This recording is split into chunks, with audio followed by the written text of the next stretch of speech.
This is another episode of Stand-Up Comedy, your host and MC, celebrating 40-plus years on the fringe of show business. Stories, interviews, and comedy sets from the famous and not so famous. Here's your host and MC, Scott Edwards.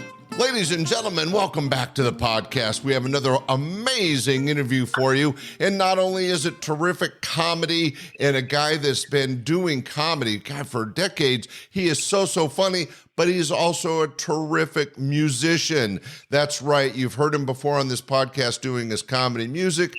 We did a previous interview that was really fascinating. If you get a chance, go back and check it out. But he's here again. Let's welcome back to the show, Dennis Blair.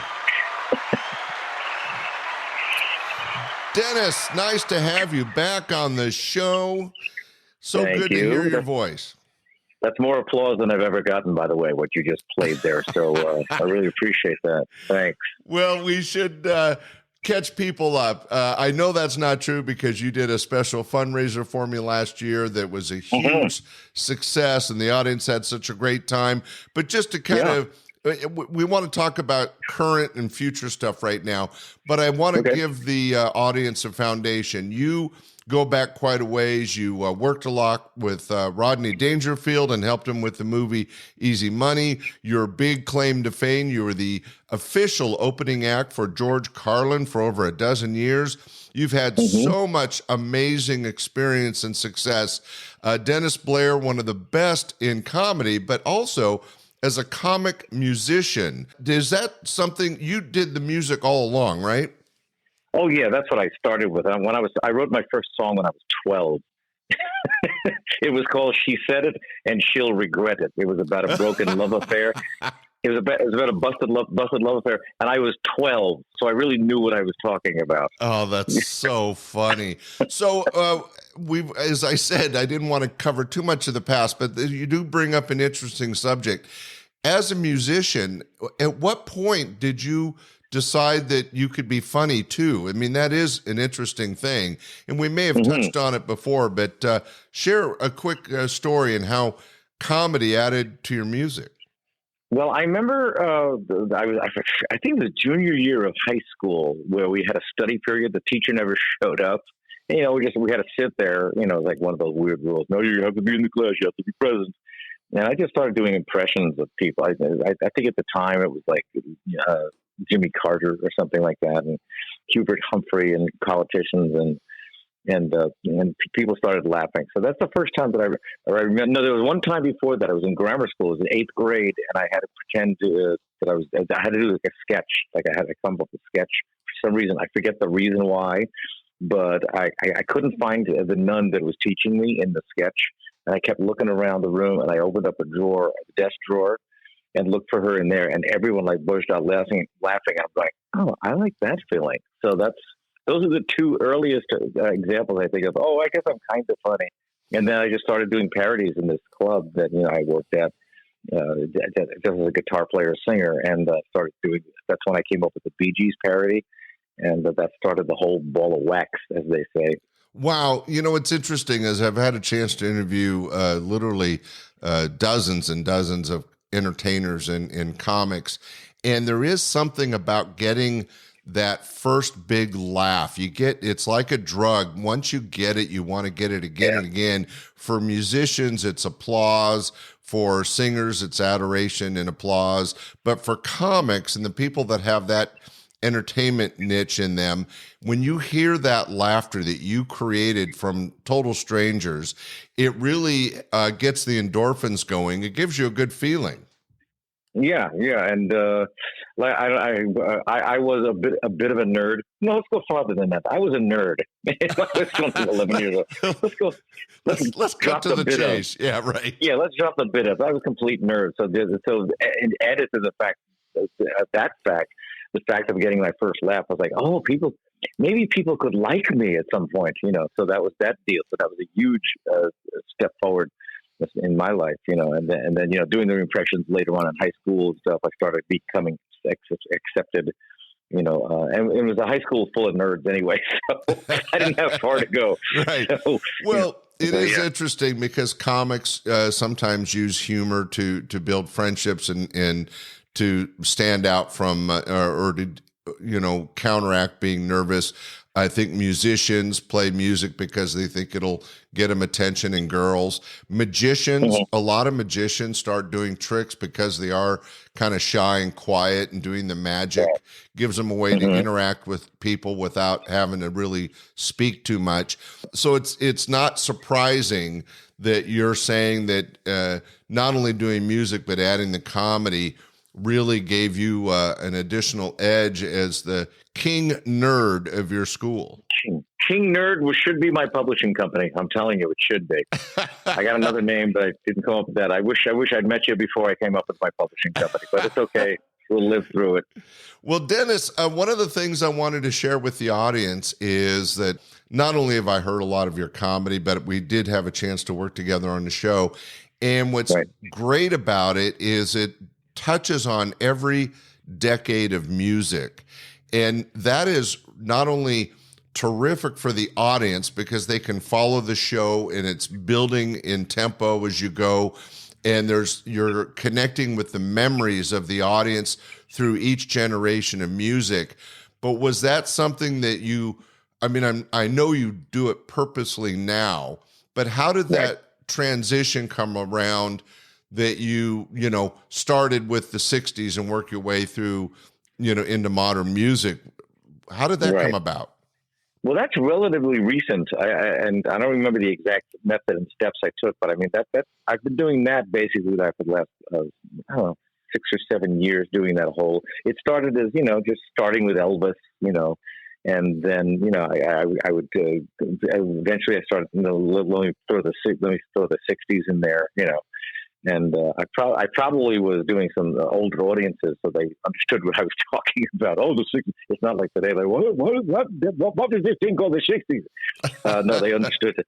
And then it just became a thing. Like, let's just continue. Let's keep going. 70s, 80s, 90s, modern day, that kind of deal. And it just became, I think I worked it now into a place where if I really stretch it, I can do like 30 minutes on that alone almost, or 25 minutes or something. So it's weird. It's just like one of those things that just fell into place and I never planned it, but I said, this seems to be a good chunk of stuff to go, and at the end I just get, we have the entire music of history in 25 minutes, ladies and gentlemen. That's what you've just gotten, and with jokes in bed and completely wrong lyrics. So that's how it happened.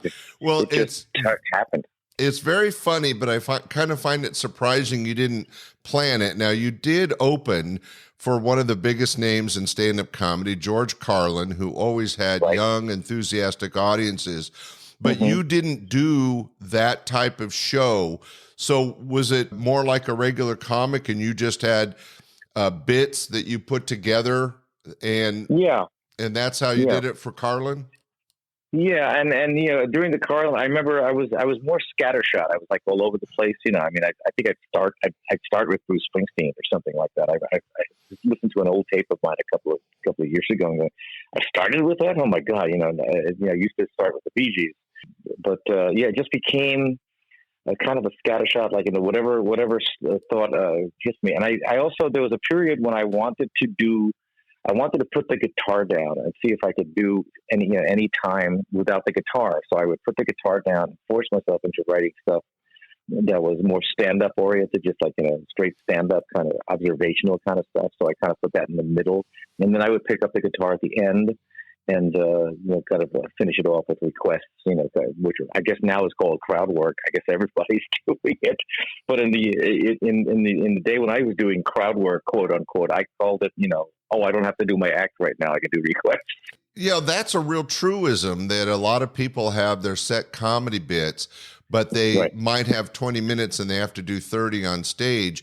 Crowd work, or, what's interesting, because like you said, it wasn't called crowd work back in the day. I was the MC at my clubs starting back in 1980. And my job each and every night, each and every show, 8 shows a week, was to go out and interact and do basically crowd work to get the audience focused, to make fun of them, do the birthdays, the bachelor parties, to get the audience craziness out of the way and then introduce the guys that had actual set material. So I never had set material, but I did a lot of crowd work. But it's interesting because you're so good as a comic musician, you were trying to force yourself to write and fill that middle spot, and you must have had success with it. Yeah, it went, I mean, especially during the Carlin era, which I kind of developed it all. I mean, I remember the first time I just put the guitar down and just had me and the microphone. And I remember literally like holding onto the mic stand because I was so frightened, because there's 2,000 people like watching. Okay, let's see how this goes, So and then finally I got to a point where I was able to take the mic out of the stand and actually talk into it without having the stand. Of course, I kept leaning on the stand, but that was progress for me. So yes, I just wanted to try it, wanted to do it, and then mother of invention kind of thing. Oh, I'll come up with some more stuff. So so that's how that all worked out. Well, I've actually heard from comic musicians and actually just musicians that somehow having the guitar or an instrument between you and the audience gives you that sense of, I mean, it's a fake sense, but in your own mind, it gives you a wall between the audience and you. And I've heard that gives people some sort of comfort or peace of mind when they're in front of 500 strangers. Sure. And since my entire career was a big accident anyway, it was, I didn't expect to be doing this, for a living, for God's sake.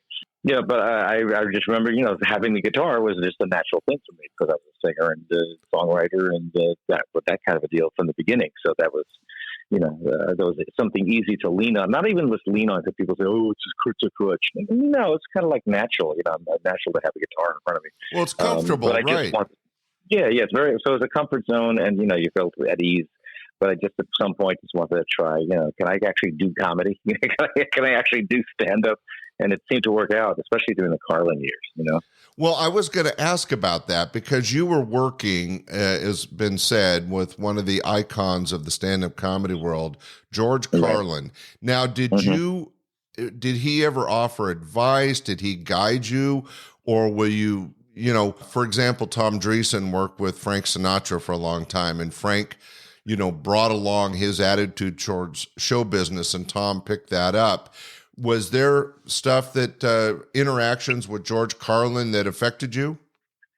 We had interactions, but he never. It's funny. All the people I've opened for, especially long term, like Rodney or Joan Rivers, they never offered advice. So I mean, I just assumed that they liked what I did enough to not have to. You should take that out, or I mean, Rodney took things out of my act once or twice when he just, I don't know why. It was like he didn't want to follow all the music stuff right away. But that was not advice. That was just could you just take that bit out for this show or something like that?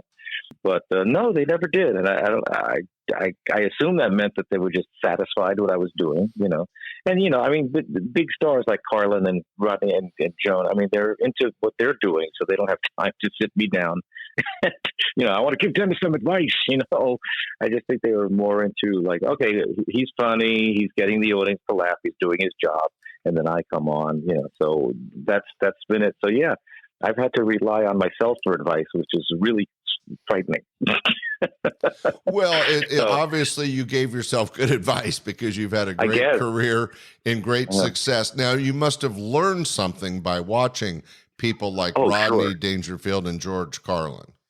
Well, yeah. Well, one of the reasons I tried to come up with more stand-up was I remember the first night that I did Carlin, where I hadn't even met him before that, through an agent. And, he came down and was very, very friendly and all that. Said, we'll be watching you, And I remember thinking that night, luckily, very, very luckily, the audience was fantastic. So I did really well, and I was feeling really good about myself. And, of course, I went up into the balcony to watch George's show because I hadn't seen him ever doing a full show. And I went from, and he's doing this whole 7-minute bit about people I can do without, a dentist with blood in his hair, everyone funnier than the next, guys with big gums and small teeth, these are all people he could do without. And I'm sitting there going from, I feel really good about what I just did to I got to start writing more because this guy has an hour and 15 minutes of sterling stuff. And I wish I want to be more like him, as far as close to him as I can get, So Yeah, so I guess in terms of advice, it was more like just doing by watching, by example.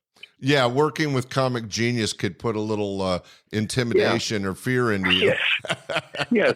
And I've had my fill of working for those people, so it's like God, it's amazing. Yeah, he was the biggest effect on my writing. Well, and he had a unique way of, and kind of a sarcastic way of looking at the world and sharing his very funny thoughts with the audience. And he didn't, I mean, I'm sure he had a set, but he also was really good at just talking about current events and what was happening in the world and how he perceived it. And because he perceived everything in this kind of sarcastic, funny way, he was very successful with the audiences. But for him to choose you to be his official opening act for all those years was not only an honor, but had to have been something where, you had to have, just from being there, picked up a lot of tips and ideas. Oh yeah. Amazing. Just I could be like if I could be 1/1000th of the talent that he was, I would have been happy. I would be happy. So. Well, you're being a little hard on yourself, Dennis. You're very good with crowds. All right, 1,000,000th. Let's go. Let's make it bad. Okay. Well, I did want to reiterate, we mentioned it before in the earlier interview, and everybody should go back and find it in my list of shows and listen to it, because you had some great insight on your early days and helping writing the movie Easy Money with Rodney and what you learned there. But it's also interesting how you've brought it all together and, as you said, made a career out of it accidentally. But you've had such a successful career. We should tell everybody that currently you're touring with Barry Manilow, doing some large venues and entertaining the crowds. You've had a chance to work with some of the biggest names in show business. Was there anybody that was particularly friendly or somebody that really wowed you? I mean, you probably don't get starstruck. Well, it depends. Well, I'll tell you one thing. One of the more recent things that happened is I got to open for one of my idols. Another in Carlin territory. Norm Macdonald. I did a weekend in Vegas with him. This is probably maybe like 6 months before he died, actually. Oh wow! And I just said, hey, you want to? The guy, the entertainment director at South Point Hotel, said, hey, you want to open for Norm for three nights? I said, oh my God, that'd be great, So and talk about really friendly. He's really happy to see me, because you don't know if these guys remember you. Last time I saw him was in the 1980s when I was on an improv softball team. He was the first baseman, and they mistakenly put me in the infield.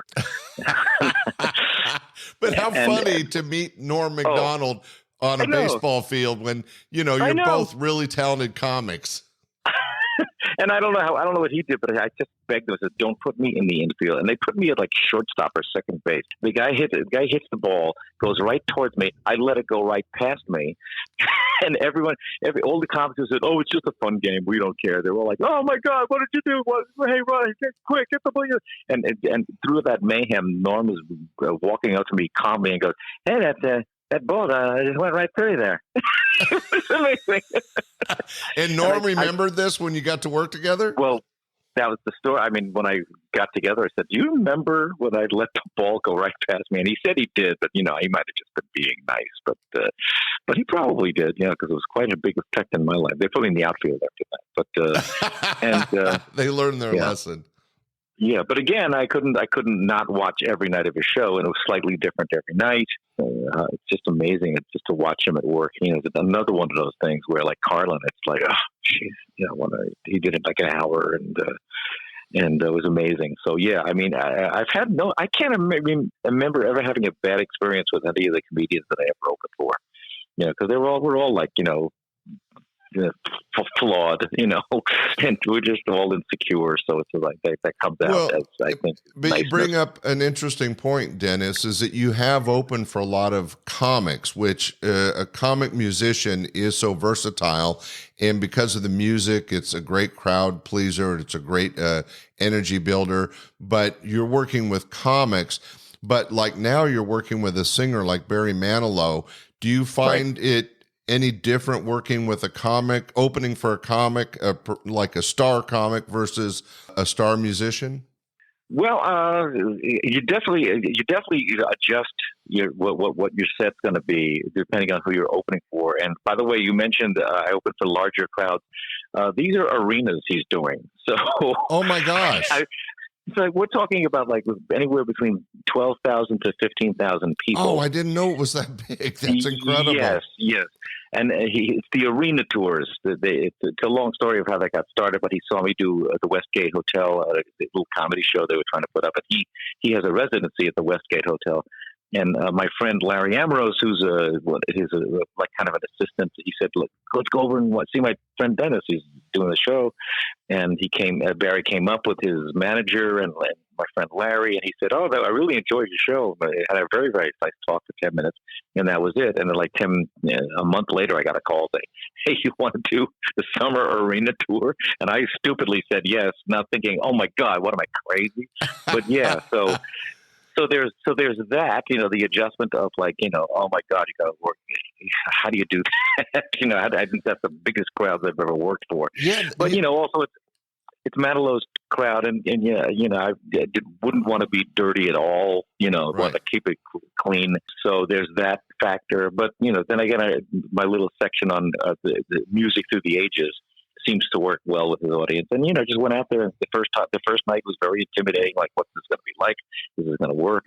And, I thought the first night I thought I was bombing because it's an arena and you can't hear anything. It's like, they're laughing, but I wasn't aware of it really. So I'm standing there going, they're going to send me home. This is not going well. And I come off stage and the singers are behind the curtain. They're clapping. They're clapping. I'm clapping. They're clapping and they go, "That was great." I go, "Are you serious?" He said, No. They loved you. I said, "Really?" I couldn't hear it. And he said, we have in-ear monitors so we can hear all the laughter. So after that, it got easier, and I got used to the amount of the feedback that you get from an audience in a 15,000 seat basketball arena.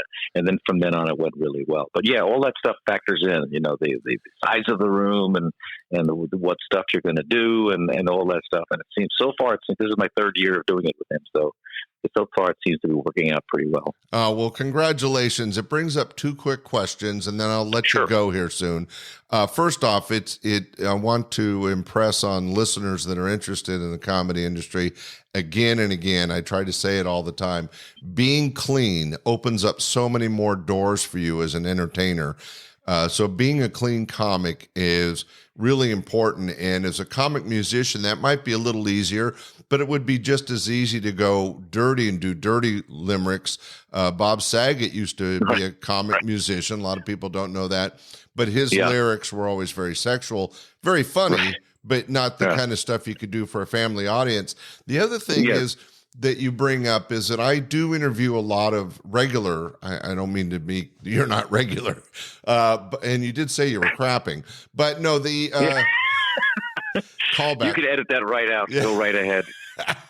The crowd size, that's interesting to me because it is true that most of the audiences I've worked with are 200 people. And then I've done a couple shows where it was 500 people.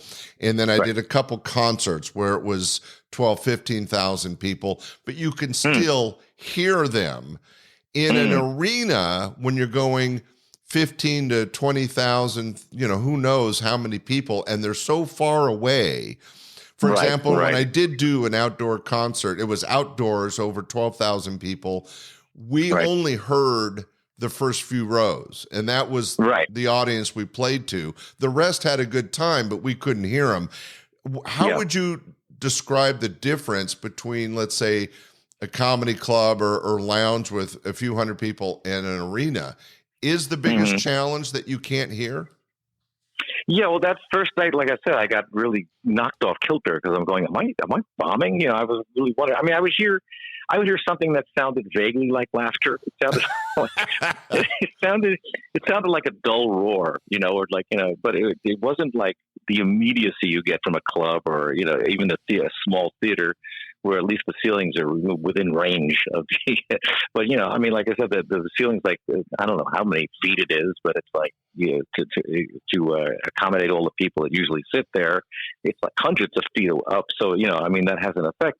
But then after they said, no, you're doing great, and Barry was very happy, I said, okay, I calmed down a little bit, and then the next night was better, and then I started getting used to what I should expect from an audience in an arena, and they were good. I mean, I realized, okay, it's going well, and then, my wife would go on the fan site and they say, hey, the comic with open project Barry is really funny. So then I completely calmed down and said, okay, that's what I can expect, But I would have thought, so, yeah, I mean, in a comedy club, you have that immediate reaction, and you're engaging with the audience. In an arena situation, wouldn't it affect your timing? Yeah. Well, I definitely don't ask for requests in an arena, because you'll either have nobody, you'll have nobody, or 7,000 requests, and Barry can't do his show because I took up too much time. So I just forge ahead. It's just basically forging ahead and doing a little show, and luckily I only do like 20 minutes. So it's relatively okay. I have to do like an hour, 40 minutes or 35 or whatever it is. So yeah, it's just all adjusting, and the comedy world is just so much adjusting, Yeah, it's been brought up before that whether you're doing a cruise ship, a corporate, a comedy club, or in this case, an arena, the pros, the professional comics like you, it's really key to be able to adjust. And because you are a professional and you have decades of experience, obviously you've done it, and Barry Manilow is very happy with your set. I think that's great. If people want to find out where your next gigs or shows might be, is there a way to contact or see what's happening with you, Dennis? Yes, well, I do have a website, and unfortunately, I've been very lax in keeping up with it recently. But I'm going to update it with all the Manilow dates. There's also, I'm on Facebook, and I have all my dates on my Facebook page. Is that DennisBlair.com? What's the website? DennisBlair.com is the website, and I'm going to tell everybody I'm going to update it. I promise. I've just been lazy as all get out. So but you're working hard, Dennis, and we appreciate that you took time out to talk with us and my audience. Sure. Thank you so much. Ladies and gentlemen, if you see Barry Manilow out on tour, go see the show. Not only is Mr. Manilow very talented, but the opening act is amazing. It's Dennis Blair. And if you get a chance, check out the DennisBlair.com website, because by the time you hear this, he will have updated it.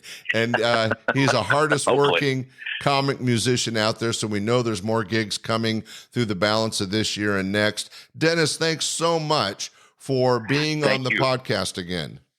Sure thing. Thanks. Always a pleasure talking to you, my friend. Ladies and gentlemen, stay tuned. I'm going to share a little bit of Dennis's comedy music right now.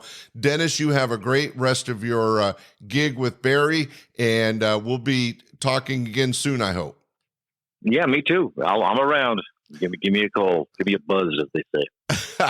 Ladies and gentlemen, here's some comedy by the very talented comic musician, Dennis Blair. Yeah, yell out your favorite singers. I'll destroy them for you. David Bowie? Queen. David Bowie was first. Ground control's a Major Tom.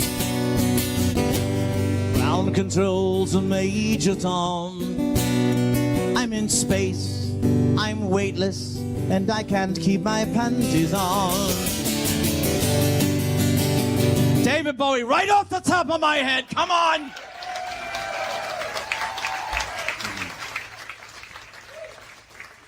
Queen, here we go, Queen.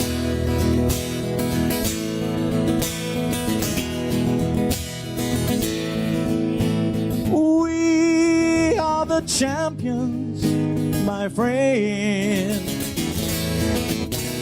We can have sex from either end.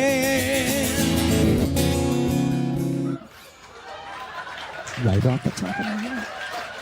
Right off the top.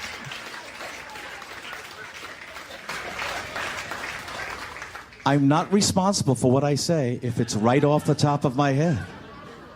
Who else? Yeah, keep going. Credence. Elton John. Oh, God. Well, the biggest kick I ever got was doing a thing called the Crocodile Rock. While the other kids were rocking around the clock, I was thinking about grabbing somebody's lyrics and writing melodies to them.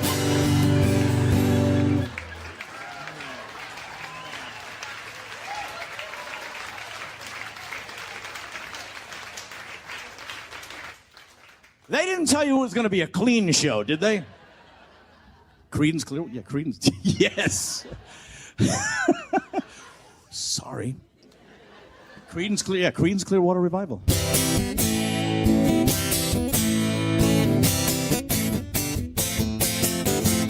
Left a good job in the city. What am I, an idiot? Okay. All right.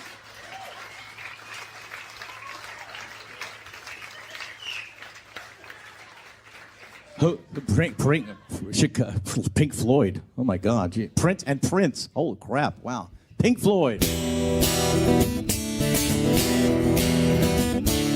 We don't need no masturbation. If I don't stop, I'm gonna knock another hole in the wall.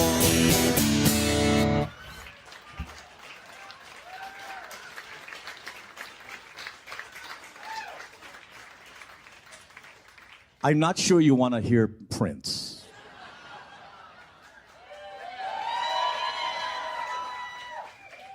Remember, this is all on you.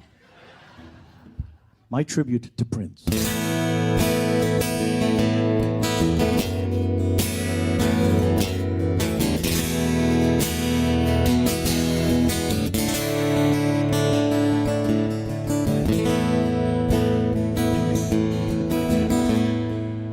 I was about to have sex with this beautiful woman.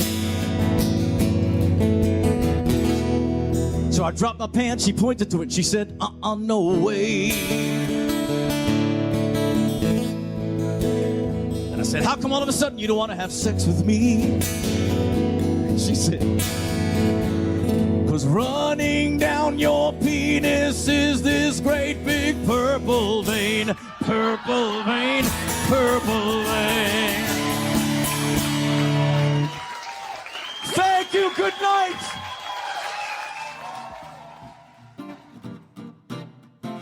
We hope you enjoyed this episode of Stand Up Comedy, your host and MC. For information on the show, merchandise, and our sponsors, or to send comments to Scott, visit our website at www.standupyourhostandmc.com. Look for more episodes soon and enjoy the world of stand-up comedy. Visit a comedy showroom near you.